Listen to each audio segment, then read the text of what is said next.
Tai sveiki vyrai, šiandien bus alfa vyrų požiūris į narkotikus, alkoholį ir kitas svaiginančias priemonės. Už šią mintį, kad man davė, tai esu dėkingas Vytautui iš šeštokų, kaip seniai gyveni, labai gerus straipsnius pašarinai. Tai va. Ir iš tikrųjų aš pateiksiu požiūrį, kad visų video esmė yra, kad tu pats neįklimptum į šitą dalyką, kad pats sugebėtum žmonėm pasakyti ne. Taigi iš pradžių, kas tai buvo per straipsnis ir apie ką tai buvo. Tai čia Svajūnas rašo, prisipažįsta, kad per savo narkotikų vartojimų stažą neteko visko. Profesijos, namų, artimųjų. Maždaug 10 metų be jokių savaitgalių, poilsio dienų ir atostogų kartodaus tą patį rutiną, iš kur gauti dozę. Kada jisai įklimpo, pats tas Svajūnas? Jis ten rašė, kad jis grinai buvo nuėjęs į, atrodo, ten Vilniaus Pilies gatvėje, kažkokį susitikimą draugų ir jau visi tam pačiam liūdė, jau sėdintys draugai jau buvo pradėję pabandę paimti tą dozę. Ir sako, kažkaip buvo kvaila tiesiog nepritapti prie visų ir nepabandyti tų grinai narkotikų.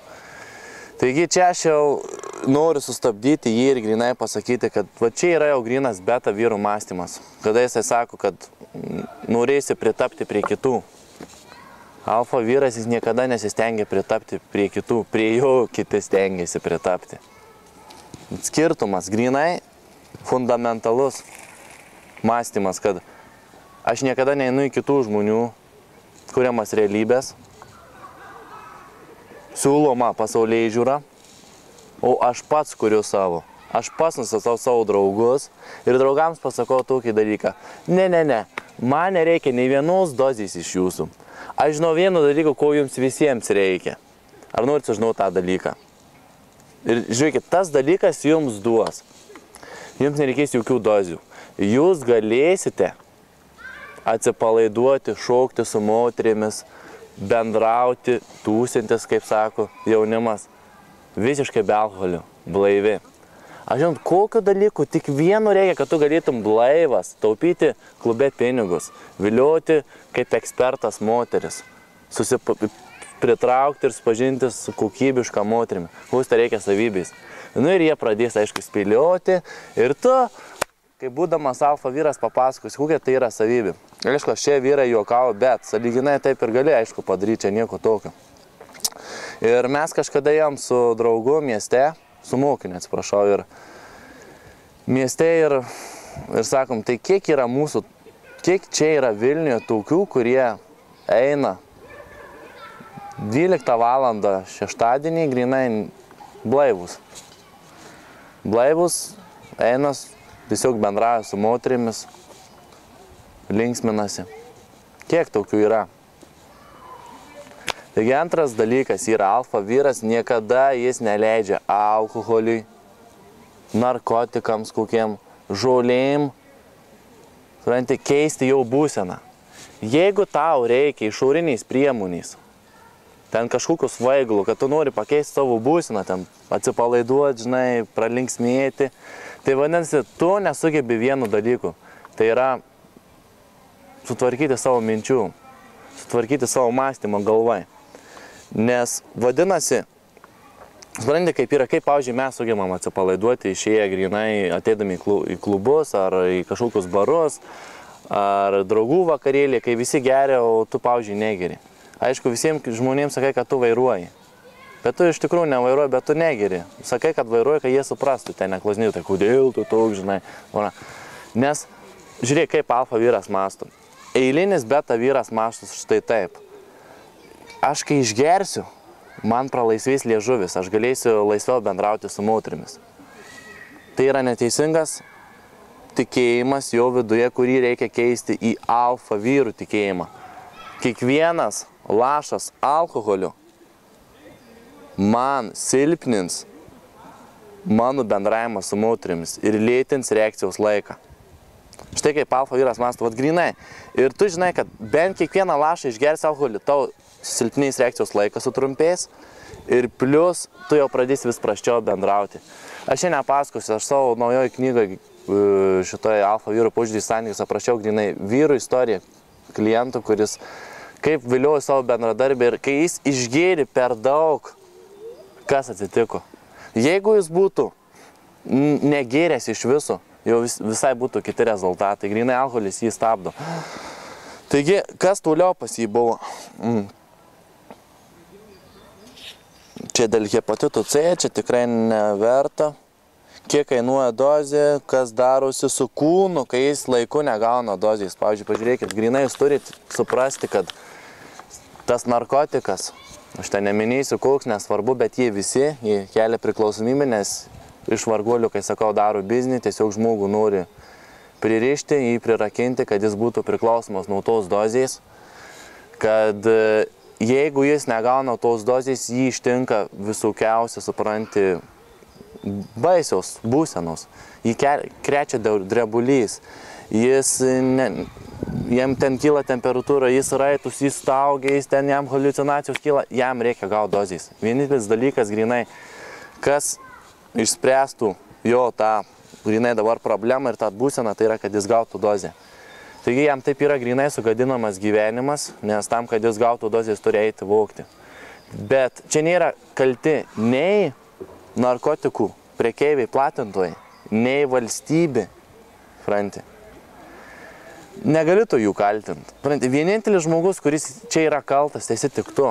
Tavo silpna pasaulėdžiara, tavo mąstymas. Nes tu supranti, tu gali čia valstybė, supranti, skelbti akcijas, žinai, viską daryti čia, žodžiu, bet jeigu tu tiesiog būsi silpnų mąstymų, silpnų požiūrį, tau užteks įsilieti į draugų kompaniją, kurie vartos ten kažką gaus nelegaliai ir jeigu tu būsi silpnas, tu pasiduosi jų įtakai. Paprasta. O beta mąstymą turinti žmonės jie ir pasiduoda grynai įtakai. Nes jų gyvenimą ne jie vairuoja, bet jų gyvenimą vairuoja kiti žmonės. Jais yra lengva manipuliuoti, nes jie neturi žinių, ant kokių emocijų žmonės manipuliuoja. Tie žmonės, kurie manipuliuoja, nebūna išmokę perskaitę knygų, bet jie būna iš praktikos išmokę, kaip pajunginėjai tavyje jautrius taškus, kad tu sureaguotum. Ir jie taip pritaiko, supranti, ir jie nenori, kad tu būtum atsiskyrėlis tame vakarėlyje, žinai, jie, davai, pabandyk, žinai, nu tai ką tu čia, žinai, dažyk visiems linksma, čia viską, davai, sušaudai, matys, kaip bus smagu, lėtai šaudai, žinai, pirmą dozę, eik tu, savo, čia plaukiu, žinai, čia nerealiai, viskas yra, žodžiu, gyvenimas, viską, atsiriša liežuvį, žodžiu, viskas, su moterim tai esi ekspertas, kabutėse bendrauji, ratelį, ten, žodžiu, linksminis, liūtas vakarėlių. Po to antrą kartą šauni, o, blėt, irgi gerai, bet dar ne taip reikia dozę padidinti. Trečią kartą šaunim, blėt, kur nieko nejaučiu, dar reikia dozę, dar. O po to prasideda, kad jau tie pirmieji keli kartai tik ir būna patys smagiausi. O po to tu tampi priklausomas ir grinai tu tik tais esi pinigų nešimo mašina būtent tiem pardavėjams. Taigi, neleisk savo gyvenimu vairuoti kitiems žmonėms, spręsk jį pats. Kokį tu nori turėti, spręsk draugus. Būk alfa vyras, kuris atsistoja, sako, klausyk. Man toks tavo bendravimas su manimi netenkina dėl tokių ir tokių priežasčių. Ant lapo surašai faktinės priežastys, kodėl parašai draugui pažymį, paduodi čia tau. Grinai pažymys ir atsisveikini su juo. Tai viskas. Nebijok pasakyti žmonėm ne. Bet kuo alfa vyrai skiriasi grinai nuo kitų žmonių? Bet viena tokia stipria labai savybė. Jie sugeba pasakyti ne. Tiesiog ne sugeba pasakyti. Ką dar apie tą narkomaną čia pasakytų? Nu, jie čia rašo, kokia stebite narkotikų vartojimo tendencija šiandien. Nu, nesvarbu, gali augti tie mastai. Gali ten tų narkotikų pardaviniai dar didėti mastai. Ir juos ims vartos silpni žmonės. Nes jie yra pinigų mašinos perpardavimas valstybei. Tai tu sprendi. Tu sprendi, ką tu renkėsi, ar tu nori, kad iš tavęs grinai viską imtų babkis, viskas, supranti, iš tai iščiuptų, žinai, kai sakant, tave paliktų visiškai pagalį, nuogą, be nieko, be namų, be tavo švis turimų bet kokių resursų, žinai, ir grinai per tavo durnų prautelį, tu galvoji, kad čia man turėjo policija padėti, čia man turėjo valstybė padėti, Dalia Grybauskaitė, dar kažkas, žinai, tai toks tavo mąstymas. Tu vienintelis žmogus, kuris gali tau padėti, esi tik tu. Ką tu, Gauda, klausai? Na, tai gerai, kaip manai apie tai, kad žmonės iš tikrųjų turėtų domėtis apie tai, ar ne? Apie ką domėtis? Apie narkomaniją. Apie narkomaniją turėtų domėtis. Tai, taip, jis turi, čia labai yra geros šios pamokančios istorijos, kurios buvo įmestos. Grinai, kas darosi su žmogumi, kai jis pradeda vartoti tos narkotikus. Grinai, kaip jam išsivysto ta priklausomybė. Bet jeigu jis grinai domisi, kokį kaifą gaut nuo narkotikų, tai jis jau grinai yra beta. Nes ta prasme, ką reiškia, kad jis galvoja, mastų, kaip būdų ieško, kaip pakeisti savo būseną.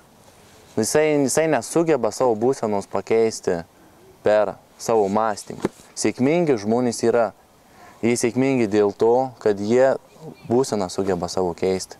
Bet be išorinių priemonių, be alkoholių, be cigarečių, be narkotikų, LSD, visų kitų šūdų. Ir jeigu jau tu domiesi, kokį ten kaifą gausi, tai jau viskas jau su taim yra, jau tu jį ir paimsi, supranti, į tą narkotiką. Kokį dar Goda turi klausimą? Ar jau viskas aišku? Jau kaip ir aišku. Ta pati žolė, hebra, jūs ten galvojate, žinai, kad ten nepriprantama prie jos. Žaliau. Štai nesidomėsi, man net neįdomu, ten yra, ten taip toliau, bet esmė yra tokia, kad aš žinau, kad jeigu tu nesugebi savo mąstymą kontroliuoti, tai tavo mąstymą kontroliuos kiti žmonės ir kitos priemonės. Tai kam ten iš visai eiti? Žalia tai žalia, o kaip tau pats rūkymas? Cigaretės rūkymas. Taip. Čia grinai, žinai, yra turtingieji ir yra vargšai. Grinai tie turtingieji stovi patys, galbūt nerūko, žinai, o kitiems žmonėms pardavinėja mirtis. Ką žmogus, žinai, galvoja, niekur nėra informacijos, grinai, kas laukia po tiek metų, kai tu rūkysi. Tai, žinai, vėl priklausomybė ir vėl, vadinasi, tu ten rūkai, norėdamas atsipalaiduoti kažkokiu momentu, išlysti, žinai, ten iš darbo minutę gvai bėgi, žinai, parūkyti. Ten pertrauka, per pertrauką. Ką aš galiu pasakyti, kad jeigu tu rūkai, tai vadinasi vėl tu esi silpnas, grinai silpnas esi žmonių įtakai. Daugelis žmonių negali mesti rūkyti dėl jų supančių draugų. Vanti, jis nori mest pats, bet jį supa draugai grinai, kurie rūko ir, pavyzdžiui, kai su jais susitinka, tai jam būna sunku atsisakyti. Tai matot, čia viskas į tuos du fundamentalius dalykus eina. Kaip tu sugebi su savo draugais elgtis, ar tu jiems sugebi pasakyti ne, ar tu juos kontroliuoji, tu jų kontroliuoji kiekį, ar tu kontroliuoji kokius į savo gyvenimą įsileis draugus, ar tu eini kažkienų gyvenimus. Tai vienas dalykas, klausk šito. Ir antras dalykas yra, kaip tu savo keiti būseną. Tarkim, tu nori atsipalaiduoti, ir ko tau reikia? Prikimšti šokoladų, ten traškučių, tai aišku, ar ten parūkyti, ar užvaryti dozę narkotikų, ko reikia. O gal reikia paprasčiausių psichologinių žinių, pakeisti mąstymą, supranti, ir tau nereikės jokių šūdų į save varyti, žinai, su pasiekmėm visam gyvenimui.